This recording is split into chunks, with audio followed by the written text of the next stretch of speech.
ছাত্রলীগ নিষিদ্ধ করতেই পারে, সেগুলিকে আওয়ামী লীগ নিষিদ্ধ করার ক্ষমতা এই দেশে কারো নাই। আওয়ামী লীগ, বিএনপি, জামাত, জাতীয় পার্টি যত দলে আছে সব দলে নির্বাচনে আসবে। বাংলাদেশের 64টা জেলায় যাবেন, যদি গেলে আওয়ামী লীগ ছাড়া নির্বাচন হয়, তাহলে আমি মনে করবো এই দেশের 7.5 কোটি বাঙালি থেকে আজকে 18 কোটি বাঙালি আছে, এরা সবাই পাকিস্তানের দালাল।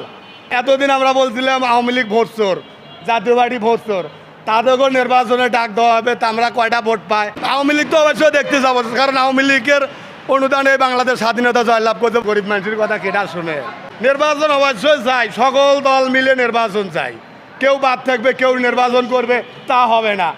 এতদিন আমরা বলছিলাম আওয়ামী লীগ ভোট চোর, জাতীয় পার্টি ভোট চোর, তাদেরকেও নির্বাচনে ডাক দেওয়া হবে, তা আমরা কয়টা ভোট পাই, জামাত কয়টা পায়, জাতীয় পার্টি কয়টা পায়, আওয়ামী লীগ কয়টা পায়, বিএনপি কয়টা পায়। আজকের বর্তমান 24-এর যে দল করলো ছাত্র সংগঠনেরা, তারা কতটি ভোট পায় এটা জনগণ দেখুক, বিশ্ববাসীও দেখুক যে কার কত দূর দৌড়, কার কত দূর ভোট।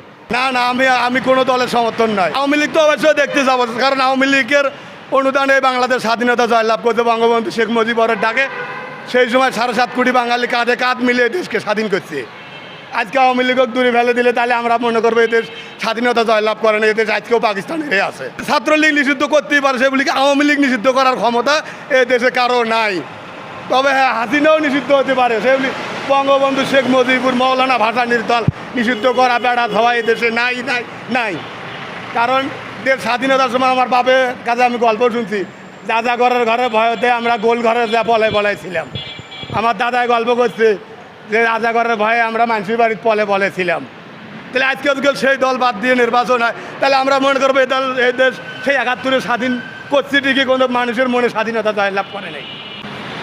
এটা আমার কথা না, আপনি প্রতিটা মহল্লায় মহল্লায় ঘুরবেন, বাংলাদেশের 64টা জেলায় যাবেন, যদি গেলে আওয়ামী লীগ ছাড়া নির্বাচন হয়, তাহলে আমি মনে করবো এই দেশের 7.5 কোটি বাঙালি থেকে আজকে 18 কোটি বাঙালি আছে, এরা সবাই পাকিস্তানের দালাল। শুদ্ধ বাঙালি তারা একটাও না। কারণ বাংলাদেশের আওয়ামী লীগের নেতৃত্বে সেই সময় সেই বঙ্গবন্ধুর ডাকে 7.5 কোটি বাঙালি ঝাঁপিয়ে পড়ছে, দেশকে স্বাধীনতা জয়লাভ করছে পাকিস্তানের হাত থেকে। আজকে যদি গেলে আমরা সেই শেখ মুজিবুরের দলকে বাদ দিয়ে নির্বাচন করি, তাহলে মনে করবো সেই পাকিস্তানের সাথে পাকিস্তান আজকে এই দেশের রাজা।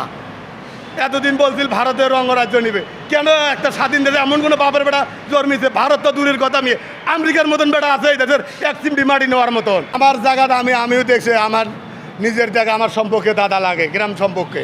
সে সময় সে পাকিস্তানের বাহারিদের ওই যে আজাঘরের ঘরে পেয়ন ছিল, খুদিদার মুক্তিপোষ কোন কোন এলাকায় বেড়ায় খোঁজ দিত, কার সওয়াল কার কি কার বেড়া কার নাতি মুক্তিপোষত গেছি। সে সময়কার মানুষের তো তাকে মারি ফেলা চাচ্ছিল, গ্রামের গণ্যমান্য ব্যক্তি তাকে মারিয়ে দেয় নাই, তাকে জীবিত রাখছে।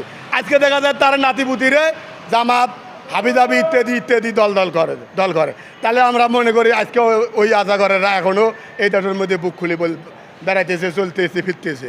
আসলে বাস্তব, কারণ সে সময় হ্যাঁ যে রহমানের অনুদান আছে, যেমন বঙ্গবীর কাদের সিদ্দিকী, তাই একলা একটা নেতৃত্ব দিছে, তার কমান্ডার তাই যে 20-22 জনার, তাই কারো কাছে ট্রেনিংভুক্ত যায় নাই, মাথার মধ্যে বুদ্ধি খাটাতেন তিনি নিজেই।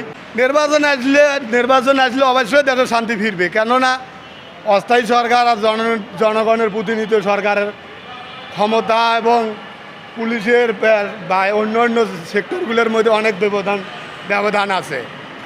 তবে হ্যাঁ, নির্বাচন সে সকল দল নিয়ে, বাংলাদেশে যদি 180টা দল থাকে 180টা দলকে সমর্থন দিতে হবে। আওয়ামী লীগ, বিএনপি, জামাত, জাতীয় পার্টি যত দলে আছে সব দলে নির্বাচনে আসবে। আমরা গরিব মানুষ শান্তি সুস্থ থাকতে চাই।